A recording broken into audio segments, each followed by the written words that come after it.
to be a laboratory artifact, it must be assumed that, when not just cross-reacting with other known antibodies, the AIDS test detects antibodies against proteins produced in the procedure itself. They must be of human origin, because the cells used originated from leukemic patients. Test positivity, logically, results from immunological contact with them. However, since positivity actually correlates with otherwise unrelated factors such as rheumatism and sunbathing, no specificity can be ascribed to the test. 29. Whether antibody positivity really correlates with disease as is commonly supposed, remains to be determined by a critical re-evaluation of the data. Condoms, therefore, serve only to protect against venereal diseases and as contraceptives, and worse, lull the user into a false sense of security by ignoring real dangers he may be exposing himself to. Redirection of AIDS research. AIDS research is therefore back at square one and not at basic science as suggested elsewhere. 30. The main players have since 1993 begun to slink off, arguing that the virus having mutated so much is now no longer detectable. AIDS has therefore to be explained in the absence of further whole virus.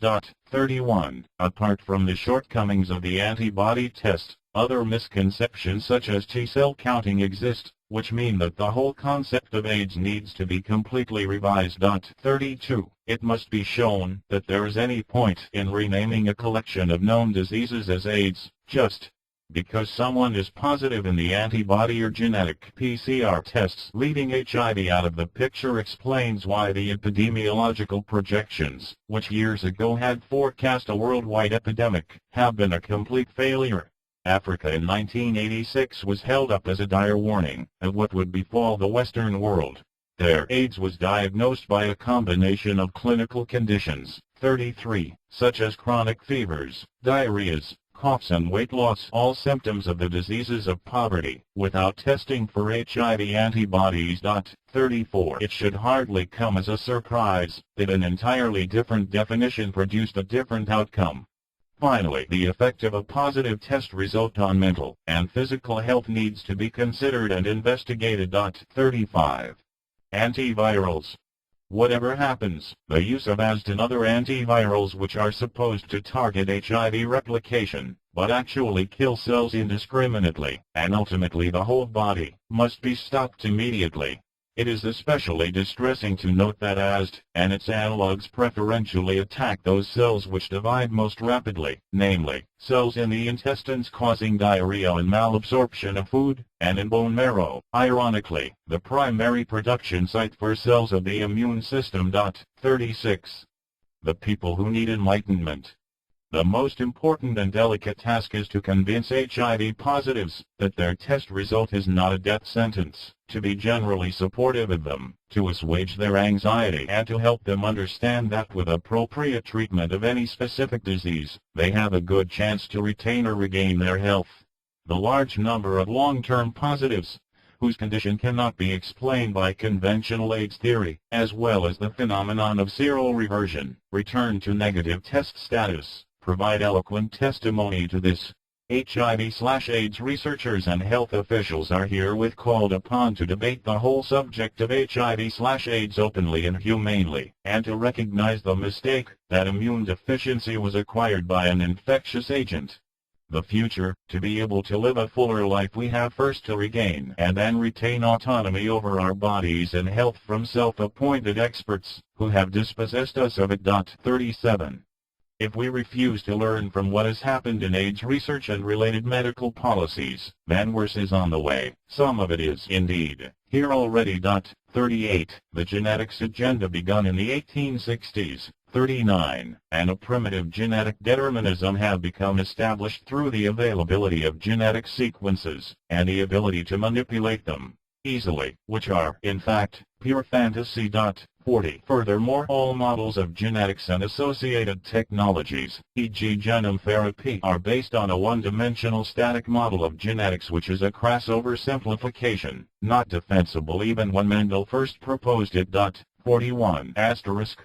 Health as a virtue. Ivan Illich. Health designates a process of adaptation. It is not the result of instinct, but of an autonomous yet culturally shaped reaction to socially created reality. It designates the ability to adapt to changing environments, to growing up and to aging, to healing when damaged, to suffering, and to the peaceful expectation of death. Health embraces the future as well, and therefore includes anguish and the inner resources to live with it. Health designates a process by which each person is responsible, but only in part responsible to others. To be responsible may mean two things. A man is responsible for what he has done, and responsible to another person or group. Only when he feels subjectively responsible or answerable to another person, will the consequences of his failure be not criticism, censure or punishment but regret, remorse, and true repentance. The consequent states of grief and distress are marks of recovery and healing, and are phenomenologically something entirely different from guilt feelings. Health is a task, and as such is not comparable to the physiological balance of beasts. Success in this personal task is in large part the result of the self-awareness, self-discipline, and inner resources by which each person regulates his own daily rhythm and actions, his diet, and his sexual activity. Knowledge encompassing desirable activities, competent performance, the commitment to enhance health in others. These are all learned from the example of peers or elders. These personal activities are shaped and conditioned by the culture in which the individual grows up. Patterns of work and leisure, of celebration and sleep, of production and preparation of food and drink, of family relations and politics. Long-tested health patterns that fit a geographic area and a certain technical situation depend to a large extent on long-lasting political autonomy. They depend on the spread of responsibility for health habits and for the socio-biological environment. That is, they depend on the dynamic stability of a culture. The level of public health corresponds to the degree to which the means and responsibility for coping with illness are distributed among the total population. This ability to cope can be enhanced, but never replaced by medical intervention, or by the hygienic characteristics of the environment. That society which can reduce professional intervention to the minimum will provide the best conditions for health.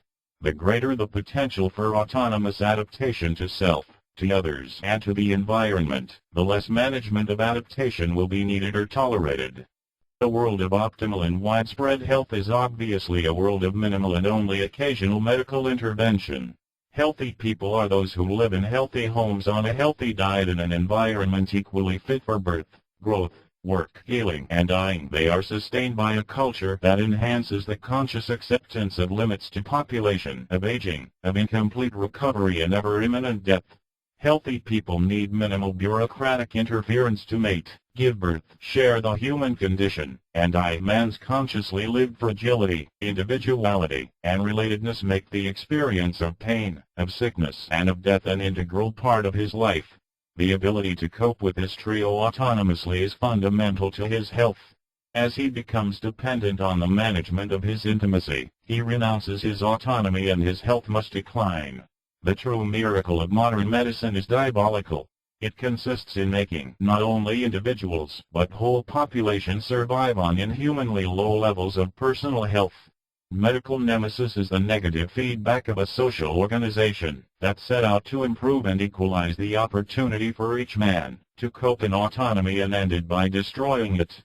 Acknowledgements. This article is dedicated to Ivan Illich and Thomas McKeon. Had their writings been taken more seriously, the world would have been spared the AIDS panic as well as other perversions. I would also like to thank Volker Giltmeister, Medical, London, for translation and constructive criticism, and of course my family, Hans Walter Wiegand and other friends too numerous to list, for all their support.